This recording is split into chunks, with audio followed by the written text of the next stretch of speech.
Hello students, आज हम करेंगे 10th क्लास का chapter number 1 chemical reactions and equations, रासायनिक विक्रिया एवं समीकरण। इसकी 2 वीडियो पहले अपलोड हो चुकी हैं, लेकिन वो ऑन डिमांड वीडियो बनानी पड़ी थी। वो वीडियो केवल इसमें शो हुआ था displacement and double displacement reactions. आज हम इसको स्टार्टिंग से ही लेते हैं। वैसे पार्ट 1 ये है इस चैप्टर का, वीडियो का पार्ट नंबर 1 यहाँ से है। ये इसमें हम पढ़ेंगे कि जो लेसन में नेम में ही है कि chemical reactions, what is chemical reactions, रासायनिक विक्रियाएं क्या होती हैं।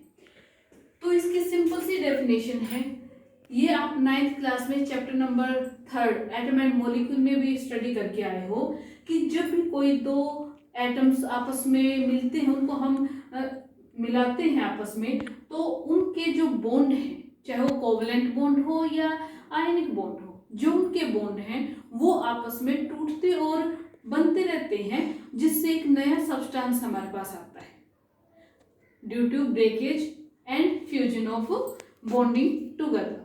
तो when interbonds between atoms and diffuse and fuse together to form new products, इसमें न्यू सब्सटेंस बनेगा एज ए प्रोडक्ट, तो इसको हम कहते हैं केमिकल रिएक्शंस। केमिकल रिएक्शंस में आपने काफ़ी ज़्यादा एग्जांपल्स देखे भी होंगे, आसपास सुने भी होंगे कि जैसे हमने लकड़ी को जलाया ऑक्सीजन की प्रेजेंस में, तो उससे हमें एनर्जी मिली। एनर्जी वो हीट एनर्जी भी हो गई, लाइट एनर्जी भी हो गई, और साथ में गैस और रिलीज होती है जो हमें ना दिखाई देती है ना स्मेल आती है, that is called CO2 gas. कई बार लकड़ी के जलने से धुआं होता है, धुएं का मेन कंपोनेंट हो जाता है कार्बन डाइऑक्साइड गैस।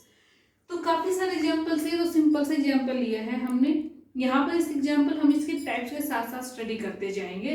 तो हमारा नेक्स्ट टॉपिक है टाइप्स ऑफ केमिकल रिएक्शंस, कि जो केमिकल रिएक्शंस हैं इनकी टाइप्स क्या क्या हैं। पहली टाइप पर हम आते हैं combination reactions. Combination reaction mean संयोजन अभिक्रिया। कॉम्बिनेशन का मतलब होता है जुड़ना, 2 चीजों का आपस में जुड़ना, that is called combination. Combine 2 और मोर देन 2 सब्सटेंस। लेकिन यहाँ पर हमारे पास जो रिएक्शंस हम देते हैं कि हमने जैसे लिया C that is carbon. Carbon को हमने बर्न किया, गर्म किया, पहले गर्म करेंगे तभी वो बर्न होगा in the presence of oxygen. Oxygen हमेशा अपने मोलिकुलर फॉर्म में रहती है, O2 की फॉर्म में रहती है, तो गर्म करने पर हमारे पास गैस आई CO2 gas, carbon dioxide gas, और साथ में निकली इस रिएक्शन में एनर्जी। तो यहाँ से देखो कि रिएक्टेंट जो इस एरो के साइन से पहले लिखे जाते हैं, यानी कि जो रॉ मटेरियल होते हैं किसी भी केमिकल रिएक्शंस का, उसको हम नाम देते हैं रिएक्टेंट। यहाँ पर है कार्बन और ऑक्सीजन। व्हेन 2 और more than 2 substance which are called reactant react together to form single product, कि जब 2 या 2 से ज्यादा जो हमारे रिएक्टेंट होंगे वो आपस में कंबाइन होंगे और एक सिंगल प्रोडक्ट बनाएंगे, तो इस रिएक्शन को हम नाम देते हैं कॉम्बिनेशन रिएक्शन। इसमें याद रखना बच्चों के रिएक्टेंट 2 या 2 से ज्यादा हो सकते हैं, लेकिन प्रोडक्ट हमेशा सिंगल ही रहेगा। एक एग्जांपल और देख लेते हैं इसका। हमने अब की बार रिएक्टेंट लिया है CaO, नाम इसमें लिखना जरूर होता है, साथ ही साथ लिखते जाना कैल्शियम ऑक्साइड। कैल्शियम ऑक्साइड को जब हम पानी में मिक्स करते हैं, H2O क्या हमारे पास वाटर, तो ये हमारे पास रिएक्शन करता है, और रिएक्शन में एकदम बुदबुदाहट सी होती है, काफी सारे इसमें हीट एनर्जी प्रोड्यूस हो जाती है। बीकर में अगर आपने कैल्शियम ऑक्साइड और ऑक्सीजन की प्रेजेंस में वाटर को मिलाया है, तो यह हमारे पास कैल्शियम हाइड्रोक्साइड बन जाता है, calcium hydroxide. Calcium hydroxide formula है CaOH ट्वाइस, कैल्शियम हाइड्रोक्साइड। ये हमारे पास कैल्शियम हाइड्रोक्साइड जो दीवारों पर व्हाइट वॉश करते हैं वो होता है, बगैर पानी में मिक्स किए हमारे पास क्या आएगा, ये कैल्शियम ऑक्साइड, और जब पानी में मिक्स कर दिया तो आता है कैल्शियम हाइड्रोक्साइड। दीवारों पर अगर हमने कैल्शियम हाइड्रोक्साइड किया है तो उसको का जो व्हाइट कलर है वो 2 या 3 दिन बाद ही दिखाई देता है। क्यों दिखाई देता है, यहाँ पर ये थोड़ी सी एक्स्ट्रा आ जाती है। कॉम्बिनेशन रिएक्शन की एग्जांपल यही है कि आपने कैल्शियम ऑक्साइड लिया, जिसे व्हाइट वॉश यानी कि सफेदी कहते हैं, बिना बुझा चूना होता है ये, पानी में डाल दिया, इसमें से हीट निकल जाएगी, एफरवेसेंस की फॉर्म में जाएगी, बुदबुदाहट को एफरवेसेंस बोलते हैं। तो हमारे पास सिंगल प्रोडक्ट आया कैल्शियम हाइड्रोक्साइड CaOH ट्वाइस, ये हमारे पास बुझा हुआ चूना हो गया, स्लैग लाइन हो गया। तो यहाँ पर ये 2 रिएक्टेंट मिलकर सिंगल प्रोडक्ट बना रहे हैं। लेकिन मैं बात करती कि जब आपने कैल्शियम हाइड्रोक्साइड की एक लेयर किसी वॉल के ऊपर कर दिया, यानी कि व्हाइट वॉश कर दिया आपने किसी दीवार को, तो करते ही उसमें व्हाइट कलर नहीं आता, उसमें वो शाइन नहीं आती। उसमें जो व्हाइट शाइन होती है वो आती है 2 या 3 दिन बाद। ये इंपॉर्टेंट क्वेश्चन है, ऑप्शन वाले क्वेश्चन में कई बार आ जाता है MCQs में, एग्जाम के पॉइंट ऑफ व्यू से, कि जो कैल्शियम हाइड्रोक्साइड होता है वो एयर में प्रेजेंट कार्बन डाइऑक्साइड CO2 के साथ रिएक्ट करता है और बनाता है CaCO3 कैल्शियम कार्बोनेट,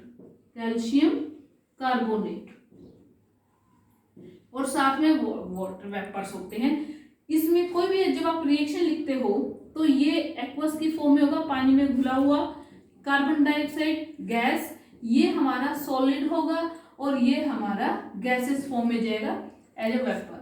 ये इसके जो रिएक्टेंट या प्रोडक्ट है उसकी जो स्टेट है कि वो सॉलिड में है, लिक्विड में है, गैस में है या पानी में घुला हुआ है, soluble in water, that is called aqueous, इससे शो करते हैं। तो ये बात वही आती है कि जो व्हाइट वॉश करते हैं हम कैल्शियम हाइड्रोक्साइड की, वो एयर में जो कार्बन डाइऑक्साइड प्रेजेंट होती है उसके साथ रिएक्ट करके एक व्हाइट लेयर फॉर्म कर लेती है, जिसे कैल्शियम कार्बोनेट कहते हैं। मार्बल इंग्लिश में बोलते हैं, हिंदी में बोलते हैं संगमरमर, ये इसका फॉर्मूला होता है संगमरमर का, संगमरमर यानी कि मार्बल, कैल्शियम कार्बोनेट। तो वो चमक 2-3 दिन बाद आती है जब उस पर कार्बन डाइऑक्साइड गैस के साथ ये रिएक्ट करके कैल्शियम कार्बोनेट की लेयर बना देती है। ये अलग से है, इसको थोड़ा सा याद रखना। थर्ड एग्जांपल हम लेते हैं कि हाइड्रोजन गैस और ऑक्सीजन गैस जब आपस में कंबाइन होते हैं तो बनता है वाटर। इसमें एक और ऐड कर देती हूं मैं कि यहाँ पर आप देखो प्रोडक्ट में ऑक्सीजन 1 है, रिएक्टेंट में 2 है। इनको इक्वल बनाने के लिए हम करते हैं इक्वेशन को बैलेंस, यानी कि समीकरण को संतुलित करते हैं। तो वो आप अलग वीडियो में देखेंगे, इसको थोड़ा सा कर देती हूँ, बस इतना बताती हूँ कि यहाँ पर ऑक्सीजन 2 थे रिएक्टेंट में, तो 2 से मल्टीप्लाई कर दिया, प्रोडक्ट में भी ऑक्सीजन 2 हो गई। लेकिन जो मल्टीप्लाई किया वो हाइड्रोजन को अभी 2 जा 4 हो गए, तो यहाँ पर हम इसको 2 कर देंगे। रिएक्टेंट और प्रोडक्ट में कभी भी एटम जितने हैं, नंबर ऑफ एटम्स वो सेम होने चाहिए, क्योंकि रिएक्शन के अंदर कोई भी एटम चाहे वो रिएक्टेंट या प्रोडक्ट में हो कभी भी खत्म नहीं होता, डिस्ट्रॉय नहीं होता, वो किसी ना किसी फॉर्म में रिएक्शन के अंदर ही प्रेजेंट होता है, किसी प्रोडक्ट के रूप में चला जाए वो। तो यहाँ पर हाइड्रोजन और ऑक्सीजन मिलकर जब पानी बनाते हैं तो 2 गैस आपस में मिली, प्रोडक्ट बना 1। तो ये भी हमारा कॉम्बिनेशन रिएक्शन का एग्जाम्पल है। और आप याद रखना कि सारी की सारी हाइड्रोजन और ऑक्सीजन मिलकर पानी नहीं बनाती, वो तब बनता है तब इनके बीच में रेशियो 3:1। नेक्स्ट रिएक्शन हमारी आती है इसी का उल्टा, कॉम्बिनेशन का उल्टा हमारे पास है डिसोसिएशन रिएक्शन। डिसोसिएशन रिएक्शन को हिंदी में बोलते हैं वियोजन अभिक्रिया। वहां पर 2 या 2 से ज्यादा रिएक्टेंट मिलकर सिंगल प्रोडक्ट बना रहे थे, यहाँ पर उसे थोड़ा सा रिवर्स है। यहाँ पर रिएक्टेंट सिंगल होगा, प्रोडक्ट 2 या 2 से ज्यादा होंगे। कि when one reactant dissociate into 2 or more than 2 product, this chemical reaction is called dissociation reaction। कि जब एक सिंगल अभिकारक, एक एकल अभिकारक टूटकर 2 या 2 से अधिक उत्पाद बनाता है तो उस अभिक्रिया को वियोजन अभिक्रिया कहते हैं। एग्जाम्पल जैसे वही हमने संगमरमर लिया, यानी कि कैल्शियम कार्बोनेट, नेम आप लिख लेना इसमें, कैल्शियम कार्बोनेट सॉलिड फॉर्म में है। इस ये जो ट्रायंगल सा बनाया है हमने एरो साइन के ऊपर, एरो साइन के ऊपर किसी भी केमिकल रिएक्शंस की जो भी कंडीशंस होती हैं कि उसको किस टेम्परेचर पर गर्म करना है, क्या उसमें एज ए कैटलिस्ट हम यूज करें जिसकी प्रेजेंस में रिएक्शन हो रही है, वो सारी बातें यहाँ पर लिखते हैं। तो जब कैल्शियम कार्बोनेट को, इसका मतलब होता है हीट करना, आप इसको हीट करते हो, कैल्शियम कार्बोनेट को हीट करते हो तो ये कैल्शियम ऑक्साइड CaO में टूट जाता है और साथ में रिलीज होती है CO2 गैस यानी कि कार्बन डाइऑक्साइड गैस। नाम रिएक्शंस में रिएक्टेंट और प्रोडक्ट दोनों के लिखने होते हैं। यहाँ पर लिखोगे आप कैल्शियम कार्बोनेट और ये हो गया हमारा कैल्शियम ऑक्साइड। एक बात और बच्चों कि जब भी कोई रिएक्शन डिसोसिएशन रिएक्शन होगी तो वो कोई भी जो हमारा रिएक्टेंट है वो बगैर किसी रीजन के प्रोडक्ट में नहीं डिसोसिएट होगा, उसको कहीं ना कहीं से एनर्जी मिलती है, चाहे वो एनर्जी आप उसे सप्लाई करो या फिर वो सनलाइट से ले ले। सनलाइट से भी एनर्जी लेकर कई रिएक्टेंट डिसोसिएट हो जाते हैं। इसमें जैसे एक एग्जांपल हम लेते हैं सिल्वर क्लोराइड AgCl। नाम आप लिख लेना बेटा, नाम लिखना जरूरी होता, तभी कोई केमिकल रिएक्शन को आप इक्वेशन की फॉर्म में लिख सकते हो। ये हमारा है सिल्वर क्लोराइड, सॉलिड फॉर्म में है, माने किसी प्लेट में रखा है हमने सिल्वर क्लोराइड, सनलाइट की प्रेजेंस में ये व्हाइट कलर का होता है और उसके बाद थोड़ा सा ग्रेइश कलर आ जाएगा इसमें। क्यों? क्योंकि इसमें से क्लोरीन गैस रिलीज हो जाती है, CO2 गैस इसमें से निकल जाती है और बचता है Ag यानी कि सिल्वर। ये हमारा क्या है? सिल्वर, सिल्वर बच जाता है। सेम रिएक्शंस होती है AgBr, सिल्वर ब्रोमाइड। नाम अच्छे से लिखना है इनका, सिल्वर Ag, ब्रोमीन जब हमारा कैटायन में आया था ब्रोमाइड, सिल्वर ब्रोमाइड सनलाइट की प्रेजेंस में ये बनेगा सिल्वर और ब्रोमीन गैस इसमें से रिलीज हो जाती है। इस सिल्वर ब्रोमाइड का यूज किया जाता है ब्लैक एंड व्हाइट फोटोग्राफी में। श्याम स्वेट फोटोग्राफी जो ब्लैक एंड व्हाइट फोटोग्राफ्स उतरवाते हैं उसके अंदर सिल्वर ब्रोमाइड का यूज किया जाता है। इसकी डिसोसिएशन की एक रिएक्शन और है, ये हमारे पास है लेड नाइट्रेट। ये नाम नीचे लिखना होता है वैसे, लेकिन स्पेस कम है तो मैं यही लिख देती हूँ, लेड नाइट्रेट। इसको जब आप हीट करते हो तो हमारे पास इसमें से PbO लेड ऑक्साइड, ये क्या बन गया? लेड ऑक्साइड, और साथ में नाइट्रोजन डाइऑक्साइड गैस अलग हो जाती है, ऑक्सीजन गैस अलग हो जाती है। इसके जो एग्जाम्पल है वो आप प्रैक्टिकल में भी करते हैं डिसोसिएशन रिएक्शन का, कि आपने एक टेस्ट ट्यूब के अंदर ये लिया हमने लेड नाइट्रेट 2 ग्राम के लगभग ले लिया और इस टेस्ट ट्यूब को आप पकड़ोगे फोर्क में और बंसन बर्नर पर या फिर आप इसको सेपरेट लैंप पर गर्म करोगे। गर्म करोगे तो इसमें से भूरे रंग के फ्यूम्स धुआं सा निकलेगा यानी कि ब्राउनिश फ्यूम्स निकलेगी और वो ब्राउनिश फ्यूम्स पहचान होती है नाइट्रोजन डाइऑक्साइड की। ऑक्सीजन की कोई कलर नहीं होता, कोई स्मेल नहीं होती, इसका आपको पता वैसे नहीं लगेगा, इसके लिए अलग से इनके लिए आप टेस्ट करते हैं करेंगे। तो इसमें हमारे पास जो ब्राउनिश फ्यूम्स निकलेंगी वो होगी नाइट्रोजन डाइऑक्साइड की। ये 2 रिएक्शंस आपके एज ए प्रैक्टिकल भी होते हैं, एक्टिविटी के थ्रू आप इनको कर सकते हैं अपने स्कूल में आकर। यहाँ पर आपने जो पढ़ा है 2 टाइप की रिएक्शन पढ़ी है हमने, कि कॉम्बिनेशन रिएक्शंस और डिसोसिएशन रिएक्शन। इसके साथ साथ इसमें मैंने हिंट दिया था थोड़ा सा कि यहाँ पर 2 टाइप की रिएक्शंस और होती हैं, उसमें आप नाम दे सकते हो, एक तो एंडोथर्मिक रिएक्शन और एक एक्सोथर्मिक रिएक्शंस का। इसी के अंदर ये थोड़ा थोड़ा सा आया है, लेकिन पहचान मैं करा देती हूँ कि कुछ रिएक्शंस जैसा इसमें आया था कि वो तभी पॉसिबल होती हैं जब उनको कहीं ना कहीं से एनर्जी मिलती है, यानी कि when any reactant give product by absorbing energy from any source, कि कोई भी रिएक्टेंट जब किसी भी सोर्स से एनर्जी को गेन करता है तो ही वो प्रोडक्ट देता है। ऐसे रिएक्शंस को हम कहते हैं एंडोथर्मिक रिएक्शंस। एंडोथर्मिक रिएक्शंस को हिंदी में बोलते हैं ऊष्माशोषीय अभिक्रियाएं। ये ऊष्मा को अवशोषित करके ही होती हैं। जैसे ये सारी रिएक्शंस हैं, इनको कहीं ना कहीं से एनर्जी मिली है, चाहे वो हीट की फॉर्म में मिली हो या सनलाइट की फॉर्म में मिली हो या फिर आपने जैसे इस कार्बन को ऑक्सीजन की प्रेजेंस में जलाया, तो यहाँ पर ये आप दो तरीके से कर सकते हो इस कार्बन वाले का। ये एंडोथर्मिक में भी आ गई, क्योंकि वैसे लकड़ी घर पे रखी रहती है या सिलेंडर्स के अंदर गैस होती है या कैंडल रखी होती है, साथ में आप मैच बॉक्स रख दो, बेशक वो एनर्जी हीट एनर्जी नहीं देगा। वो तभी स्टार्ट होती है जब आप उनको थोड़ी बहुत हीट सप्लाई करते हो उनके इग्निशन टेम्परेचर तक। तो यहाँ से ये जो रिएक्शंस आपने पढ़ी कि कैल्शियम कार्बोनेट कैल्शियम ऑक्साइड और कार्बन डाइऑक्साइड गैस में डिफ्यूज हो जाता है, तो यहाँ पर ये हीट की प्रेजेंस में ही होती है। तो ये हमारे पास आ गई एंडोथर्मिक रिएक्शंस। यहाँ से जो सिल्वर क्लोराइड और सिल्वर ब्रोमाइड है उनको एनर्जी मिली सनलाइट से, और उन्होंने सिल्वर अलग और क्लोरीन अलग, यानी कि सिल्वर और सॉलिड के फॉर्म में आ जाएगा और क्लोरीन और ब्रोमीन गैस की फॉर्म में रिलीज हो जाएंगी। तो ये हमारे एंडोथर्मिक रिएक्शंस के एग्जांपल थे।